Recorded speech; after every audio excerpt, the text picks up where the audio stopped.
هنوز پامو توی خونه نذاشته بودم که 2 نفر ریختم سرم و با مشت و لگد منو به قصد مرگ کتک زدن. دست و پامو با زنجیر بستن. خدا میکردم که برای دزدی اومده باشن یا حداقل زنم خونه نباشه. اما توی چند لحظه دنیا روی سرم خراب شد. اون 3 تا نه برای دزدی، بلکه فقط برای تجاوز به زنم اومده بودم خونمون. تجاوزی که مجبور بودم ثانیه به ثانیه‌شو نگاه کنم. تجاوزی که ماها درگیر فراموش کردنش بودم. اما بعدش این بود که فهمیدم همش یه نقشه بوده. نقشه زنم، عشقم، کسی که فکر میکردم تا آخر عمرم قراره کنارم باشه. اون دستامو بسته بود، منو شکنجه میکرد و کاری کرده بود که جلوی چشم من بهش تجاوز کنن و همون موقع که من داد میزدم و گریه میکردم توی دلش بهم میخندید. سلام، به کانال خونسرد خوش اومدین. اگر به شنیدن داستان‌های جنایی علاقه دارین حتما کانال من رو دنبال کنید و برای اینکه از اولین نفراتی باشید که ویدیوهای بعدی رو میشنوید حتما زنگوله رو فعال کنید.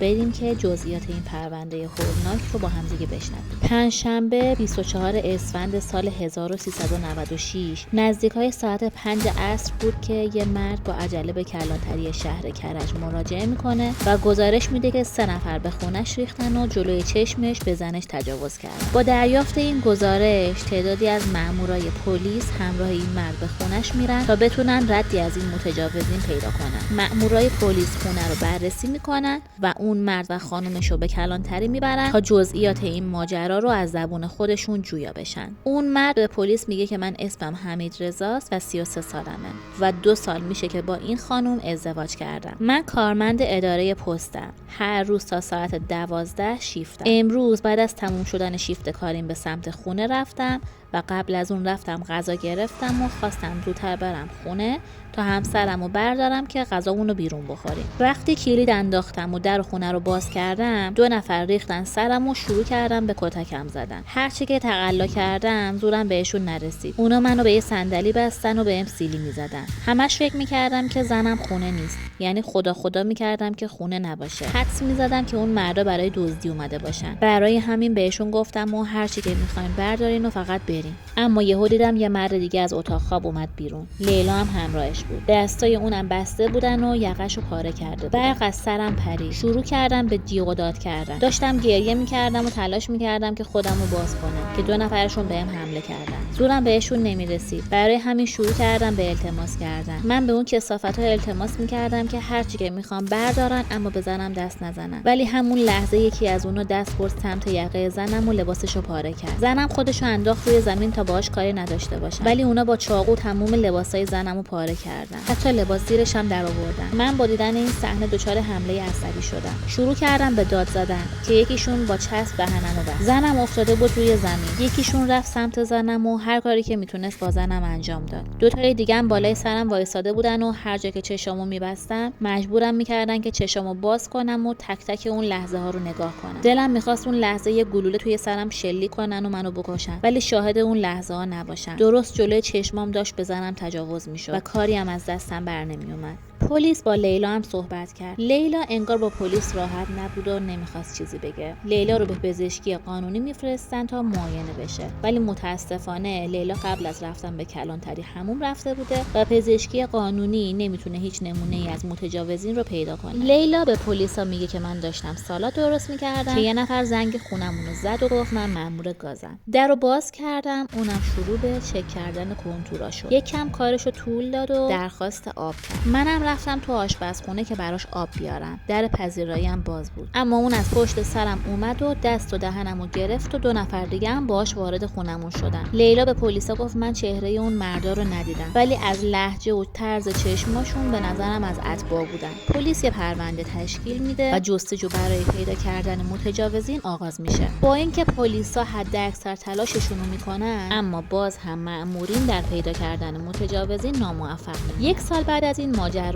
وقتی هیچ پیشرفتی توی این پرونده پیدا نمیشه، کم کم این شکایت به فراموشی سپرده میشه. حمید رضا هم سعی میکنه به جای پیگیری ماجرا آسیبی که وارد شده بوده رو جبران کنه. هفته اول دی ماه 97 یه مرد به کلانتری شهر کرج مراجعه میکنه و میگه که من اسمم حمید رضاست. بازپرس پرونده حمید رضا رو میشناسه، باهاش احوال پرسی میکنه و حال زنشو میپرسه. حمید رضا هم در کمال خونسردی مختصر و کوتاه میگه که لیلا مرده. بازپرس توی مصاحبه میگه من نمیدونستم حمیدرضا به خاطر فروپاشی روانی داره این حرفا رو میزنه یا واقعا برای لیلا یه اتفاقی افتاده، ولی حمیدرضا یه حالی بود، مثل قبلش نبود، خیلی آرومتر به نظر میرسید. بازپرس در مورد حمیدرضا در مورد فوت زنش سوال میپرسه تا ببینه که آیا حقیقت داره یا حمیدرضا همینجوری داره میگه. حمیدرضا هم میگه که نه، من خودم کشتمش، هم اونو کشتم هم شوهرشو، همین امروزم این کارو کردم، الانم اومدم که به قتل جفتشون اعتراف کنم. بعد از این اعتراف پلیس کرج به همراه حمیدرضا به محل جرم میرن و جسد لیلا رو توی خونش پیدا میکنن. شوهر جدید لیلا به اسم احمد راهی بیمارستان شده بوده که همونجا فوت کرده بوده. شواهد ثبت میشه و حمیدرضا به جرم قتل عمد لیلا و شوهرش احمد دستگیر و روانه بازجویی میشه. حمیدرضا اینطور ماجرا رو تعریف میکنه. حمیدرضا به پلیس میگه من از 23 سالگی میخواستم ازدواج کنم. همیشه دلم میخواست که زودتر تشکیل خانواده بدم و زندگی خوبی رو برای خودم و همسرم درست کنم. وقتی از سربازی برگشتم به خانواده‌ام گفتم که من زن میخوام. اونا مخالفت نکردن، اما انگار بخت منو بسته بودن. هر جا که بگید خواستگاری رفتیم، اما نشد که نشد. یا آدم مناسب خودم رو پیدا نمی‌کردم. به جایی که میرفتیم یه مشکل به وجود میومد و نمیشد. خلاصه برنامه خواستگاری من بیشتر از 7 سال طول کشید. دیگه 30 سالم شده بود و معیارم عوض شده بود. خیلی از گزینه‌ها رو از دست داده بودم. حالا فقط دنبال یه دختر نرمال میگشتن. اطرافیانم دخترای زیادی رو بهم پیشنهاد می‌کردن. همسایه‌مونم یه پیرزن حدوداً 70 ساله بود که یه دختر رو به مامانم معرفی کرده بود. گفته بود که دختر خوشگل و خوش سر و زبونیه، ولی تنها مشکلش اینجاست که توی روستا زندگی میکنه. من از همون اول مخالفت کردم و گفتم سطح زندگی شهر و روستا فرق میکنه، ولی مامانم اصرار کرد که حداقل برای یه بار ببینش. مامانم گفت دخترای شهری ادا و اصول زیادی دارن، دخترای روستایی بسازترن و برای زندگی بهتر. خلاصه با حرفای مامانم نرم شدم و قبول کردم که یه بار ببینمش، ولی با دیدنش یک دل نه 100 دل عاشقش شدم. لیلا واقعا خوشگل بود. با خودم گفتم هر شرطی بذارن بی برو برگرد قبول میکنم که فقط این دختر بهم بله بگه. اون موقعی که رفتم خواستگاریش 21 سالش بود. فکر میکردم که به خاطر اختلاف سنی خانواده‌اش مخالفت کنن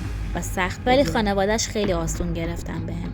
حتی سر مهریه و جهیزیه و تاریخ عقد و عروسی هم با هم کنار اومدن و تقریبا توی همون جلسه اول به نتیجه رسیدیم. فکر میکردم شانس بهم رو کرده و خدا داره برام تمام این سالها رو جبران میکنه. توی 6 ماه اول خیلی سخت با لیلا ارتباط داشتم. لیلا با من بیرون نمیومد، کافه هم نمیرفتیم. نه از بیرون رفتنی خبر بود، نه از کافه رفتنی و نه از اون عشق بازیایی که اول نامزدی بود و دوستان برام تعریف میکردن. منم همه اینا رو میذاشتم پای حجب و حیای لیلا. بالاخره بعد از 6 ماه رفت و آمد عقد کردیم. توی عقدم هیچ اتفاق خاصی بین من و لیلا نیفتاد. بعد از 1 سال عقد عروسی کردیم و رفتیم توی خونه خودمون. لیلا از همون شب اول عروسی نذاشت بهش دست بزنم. اون خستگی رو بهونه کرد و گفت من آمادگیشو ندارم. ولی بعدش دیدم که لیلا واقعا نمیخواد که با من بخوابه. کار به جایی رسید که به زور باهاش رابطه برقرار کردم. همون شبم پشیمون شدم، چون حس متجاوز بودن هیچ لذتی برام نداشت. حتی حس گناهش هم بیشتر بود. لیلا آدم سردی بود. هیچ محبتی بهم نمیکرد. همیشه فکر میکردم که بعد از ازدواج از تنهایی در میام، ولی تنها تر شده بودم. بعد از 1 سال از ازدواجمون دیگه لیلا بدترم شده بود. اون نه تنها به محبت نمیکرد، دیگه حتی به خونه‌ام نمیرسید. یه بار کتکش زدم، ولی پشیمون شدم و سریع به دست و پاش افتادم و گفتم منو ببخش. مشکلمو به مامانش گفتم. مامانش باهاش صحبت کرد، ولی فقط یه هفته خوب بود. دوباره برگشته بود سر خونه اول. از در محبت و توجهم وارد شد، ولی لیلا بهم توجه نمیکرد. نه تنها بهتر نمیشد که روز به روز سردتر و بی‌مهرتر میشد. حتی لیلا رو پیش روانشناسم بردم، ولی اون همکاری نمیکرد و فقط 2 جلسه شدم. آخرش هم برداشت بهم گفت که میخوای بخواه، نمیخوای نخواه، طلاقم. ولی من آدم با محبتی بودم. من زن نگرفته بودم که طلاقش بدم، ولی این سردی اون داشت منو میکشت تا اینکه اون تجاوز پیش اومد. وقتی که اون تجاوز به وجود اومد، لیلا از قبلش هم بدتر شد، ولی من رفتارشو گذاشتم پای اون تجربه‌ای که داشت. خواستم ببرمش پیش مشاور تا این مشکل رو حل کنیم، ولی همکاری نمیکرد. مدام بهش میگفتم تو چشم من تو هنوز همون لیلایی. این اتفاقی که افتاده نه تقصیر منه نه تقصیر تو، ولی لیلا گوشش بدهکار نبود. دیگه سکوت بینمون شکسته بود و دعوا جاشو پر کرده، تا اینکه 1 سال بعد از اون قضیه لیلا ازم خواست که طلاقش بدم. گفت دیگه نمیتونم به این زندگی ادامه بدم. وقتی این حرفو زد به جنون رسیدم. کتکش زدم، گریه کردم، التماس کردم، تهدید کردم.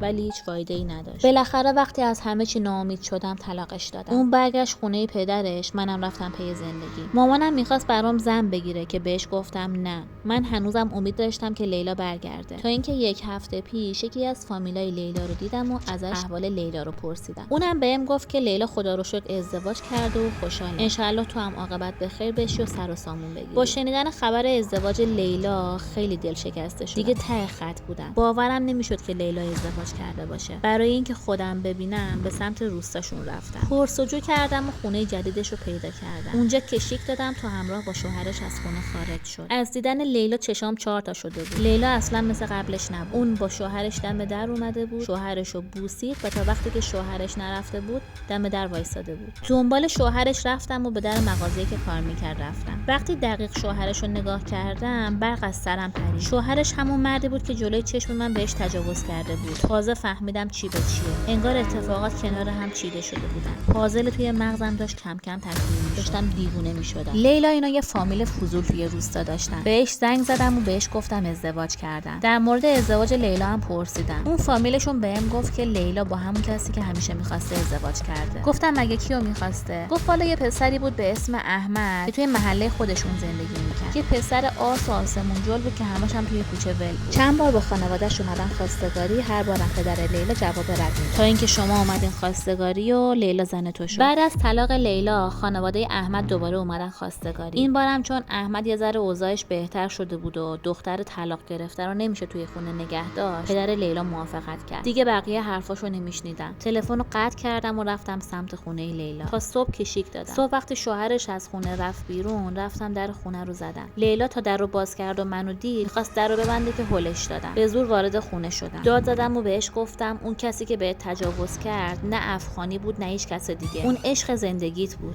تو کل سالا منو شکنجه کردی، زندگیمو سیاه کردی، نقشه تجاوز خودتو صحنه سازی کردی تا طلاق بگیری. لیلا گفت فکر می‌کردم اگر بهت علاقه نشون ندم و ازت تمکین نکنم ازم دل میبری و طلاقم میدی، ولی تو پا پس نمیکشیدی. تو اون آدمی که من عاشقش بودم نبودی. خواستم جلوی رود بهم تجاوز کنن تا حداقل اینطوری ازم دل بکنی. اینطوری هر کدوممون میرفتیم دنبال زندگی خودمون، ولی تو حتی همین الانم دست از سرم بر نداشتی. این حرفو که زد چاقو رو از جیبم در آوردم و با نفرت چند تا ضربه به صورت و سینه‌اش زدم. روی زمین افتاد. دوباره چند تا ضربه دیگه هم بهش زدم که مطمئن بشم مرده. وقتی مطمئن شدم مرده از خونه اومدم بیرون و رفتم سمت شوهرش تازه داشت کرکره مغازه رو میزد بالا. از پشت بهش حمله کردم و بدون هیچ حرفی 3 تا ضربه چاقو به گردنش زدم. اومد فرار کنه که یه ضربه عمیقاً به قلبش زدم که افتاد روی چند تا ضربه دیگه هم بهش زدم و فرار کردم. بعد از اینکه فرار کردم میدونستم که دستگیر میشم. برای همین به خونه کرجم رفتم و دست صورتمو شستم و به کلانتری اومدم که خودمو معرفی کنم. الانم پیش شما. من حتی 1% هم پشیمون نیستم که اون زن و اون مردی رو کشتم. اونا منو مسخره کرده بودن. تمام اون سالایی که من داشتم جون میکردم که زندگیمو بسازم، اونا به فکر نقشه خودشون بودن. بعد از صحبت‌های حمیدرضا، بازپرس دستور میده که از اطرافیان و نزدیکان لیلا و احمد مصاحبه کنن تا درستی حرفای حمیدرضا ثابت بشه. طی همین بازجویی‌ها پیام‌های احمد و لیلا رو بازیابی میکنن و بعد از چک کردن اونا متوجه میشن که اعترافات حمیدرضا درست از آب در اومده و اون 2 نفر دیگه که احمد و سال 96 توی این تجاوز کمک کرده بودن و شناسایی و دستگیر میکنن. در نهایت دادگاه حمیدرضا توی یکی از روزهای سال 99 توی دادگاه کیفری یکی کرج برگزار شد و حمیدرضا در جایگاه مجرم به قتل احمد و لیلا اعتراف کرد. گفت من اصلا پشیمون نیستم و برامم اصلا مهم نیست که اعدام بشم. پدر لیلا هم به خاطر بی‌آبرویی که دخترش به بار آورده بود از قصاص حمیدرضا گذشت، ولی خانواده احمد رضایت ندادند. قاضی حمیدرضا رو به خاطر جنبه عمومی قتل لیلا به 10 سال حبس و به خاطر قتل احمد به اعدام محکوم کرد و دوستان احمد هم چون به طور مستقیم توی تجاوز نقش نداشتن به 70 ضرب شلاق و 5 سال حبس محکوم شدن و این پرونده برای همیشه بسته شد. خب اینم از این پرونده. نظراتتون رو راجع به این پرونده برام بنویسید.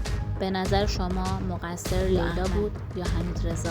به نظر من که مقصر فقط و فقط لیلا بود. نظراتتون رو راجع به این پرونده برام بنویسید. به همشون جواب میدم. اگر به شنیدن داستان‌های جنایی علاقه دارین حتما کانال من رو دنبال و زنگوله رو فعال کنید که از اولین نفراتی باشید که داستان‌های جنایی بعدی رو میشنوید. تا داستان بعدی مراقب خودتون باشین. خدا نگهدار.